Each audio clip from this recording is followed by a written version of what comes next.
Can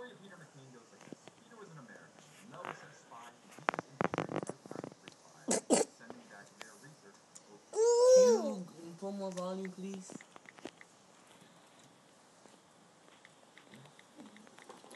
A Mexican test subject identified revealed. What the fuck? There's Mexicans in Black Ops?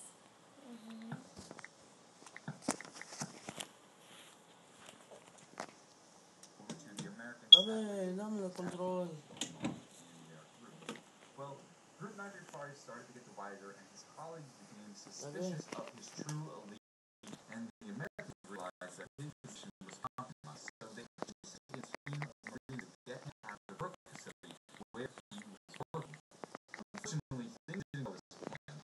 As you know, when we played the Rook, the team of Marines actually gets ambushed by all the Nazis, Dempsey included, and he was the only surviving member of that group. Peter was able to escape the facility before he was totally got off hand, because he was nowhere to find our team in the facility. All we can find appears is his hand on the power switch. This means that when Peter was in the facility trying to escape, a zombie must have bit off his arm or ripped off his arm as he was turning off the power in the facility. He then left the facility and went over to Shino Newman to the plane, and then he parachuted down, and when he parachuted down, he met his mind. Something's happened to Peter, because now he is the hangman in Shino Newman. He either hung himself intentionally and it was a suicide, or he may have been suffocated by his own parachute as he got tangled up in the rafters of Shino Newman. Either way, Peter is dead now. With Peter dead and his hand on the power switch at the Baroque facility, you think maybe the ending in the zombie storyline. However, it wasn't quite the end of Peter, as he continued to live on the zombie storyline as a calling card for the power switch. Many times the power switch featured Peter McKay's hand. We saw the next after the feature power switch was Doreen, and on that switch you could see his hand. And Black Ops 1, his hand didn't make many other reappearances, except for in the remake of World War Math. Come Black Ops 2, his hand he had it was actually on the power switch and one of the build items in transit. It was also featured in Terrorize. However, there was no power switch on the map that featured his hand, and in Black Ops 3, you get to see his hand in either the Damage or Dead Eisenbach. It's kind of weird, but his hand would sometimes be in one map and sometimes not, especially the giant injuries, because the original Reese had a hand, and the remake of the Reese had a hand, and the second remake of the Reese didn't have a hand. What was Trey going for? It's starting to gears underneath my head. It's hard to be think of this, and I'm wondering, maybe the hand is a sign that you might be in a different universe. We have this theory that there are certain elements of the zombie storyline that change depending on which universe you're in. For example, in Horror of 1, we've seen elements of Team Purple, we've seen it be green, and we've seen it be blue. And there's starting to think that maybe that's an indicator of which universe and any world universe is actually currently residing. But what Peter's hand is another symbol just like that. Peter's hand could tell you which universe may actually be in. Now this is into a little bit of trouble, because some maps that we thought were in the same universe may not have been in the same universe for that. It's kind of weird to think about how the problem might be. Our theory is that maybe in some universe, Peter King isn't dead. So when escaping the Baroque facility, he was able to shut off the power and leave the facility with his arms. And then maybe when he was shooting down from 2 towards Shinuma, he was able to survive whatever sort of match his demise. Maybe he didn't kill himself. Or maybe he didn't get his blood in his own parachute, possibly because he had his second appendage. For some reason, Peter survived. And that would explain why some maps include his hand on the power switch and other maps don't include his hand on the power switch. We also have a letter written by Peter that presented Griffin Castle. It reads like this: Mission log entry 55. I'm over the site looking down the window. It be a weird distortion. Otherwise, Aurora behind us. No one answered the observation, but I don't think we have time. I've taken the experimental and reversion to which no one has seen before on my previous mission. Never say never, Peter. So this was pretty interesting.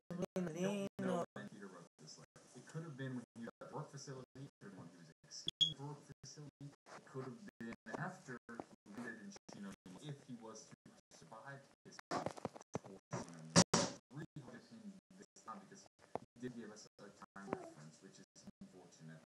But I wonder though if Peter is still alive because they brought him back into the zombie storyline for some reason. They didn't throw him in our face again, unless it had some significance. When they wanted to do something with his character again, but if they want to do something with his character again, he needs to be alive. He does have this experimental weaponry version 3. We don't know what this is. I suspect it's Ray Gun Mark 3. Other people suggest it's a reference to the Wonderwalk. Other people suggest it's a weapon we've yet to see before, as he does mention in the letter. It's hard to say for sure. It's a mystery, although I'm hoping this is something that we continue to explore in the DLC. We believe we're going to be playing on an island. If the coordinates we've been given so far are actually correct, then we're going to be playing not too far from the Shino facility. If this is the case, Peter isn't too far away and could actually play along his path. Maybe he actually worked his way over to the island where Division 9 is working and where we suspect him to be. And that's where this third version of the experimental weapon will actually end up being found. We're going to have to wait and see, but for all of this to be true, Peter would to have had survived his fall down towards Shinonuma. I'm not saying this theory is fact, I'm just throwing out this theory because one, it's interesting, and two, it can begin to explain why there are some inconsistencies with the power switch and why Treyarch has decided to bring back this character. And I'm very curious what you guys have to say about this theory, so please do leave your thoughts and comments down below. I'm really interested to hear what you guys have to say. With that, though, I'm going to wrap up this commentary. If you enjoyed the video, maybe give it a like and possibly subscribe. I upload multiple commentaries every week, and if you enjoyed this one, I'm sure you'll enjoy the next one. Have a fantastic day, and bye.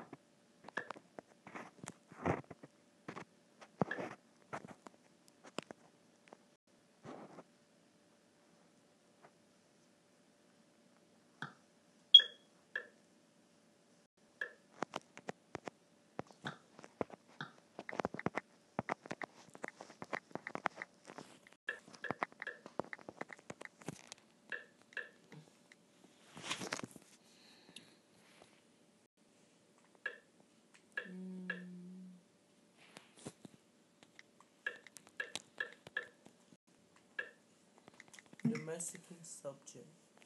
Just subject. God, man, what a control. What a control.